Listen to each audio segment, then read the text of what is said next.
আইন তো জানার বিষয়, আইন মানারও বিষয়। প্রথম হচ্ছে যে এইটা প্রয়োগ যারা করেন পুরো জায়গাটাতে তাদেরকে ডিসক্লেমার দেওয়া আছে। একজন পুলিশ, উনি আপনাকে ধরলেন, আমি বললাম যে কেন ধরলেন, তবে যা বলার আপনি কোর্টে বলুন। পুলিশের কাছে আপনি বলতে পারবেন, কোনো প্রসিকিউশন সিস্টেম নাই। কিন্তু ফার্স্ট ওয়ার্ল্ড কান্ট্রির কথা চিন্তা করেন যে আপনি অভিযুক্ত হইলে সেই অভিযুক্ত সমস্ত এভিডেন্স সহ, উইটনেস স্টেটমেন্ট সহ, এভিডেন্স সহ আপনি প্রসিকিউশন টিমকে দিবেন।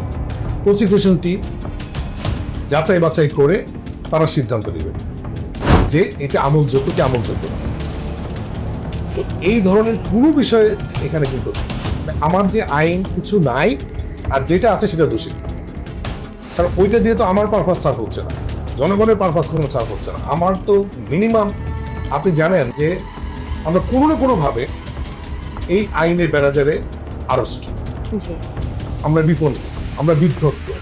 কারণ এখানে লক্ষ লক্ষ মানুষ আইন ভঙ্গ করছে, আবার কিছু মানুষ আইন মানতে গিয়ে বিপদে পড়ছে। এইটা পর্যাপ্ত পরিমাণ গবেষণা করে এই জায়গাটাতে আমাদের সলিউশন বের করতে হবে, এর কোনো বিকল্প নেই।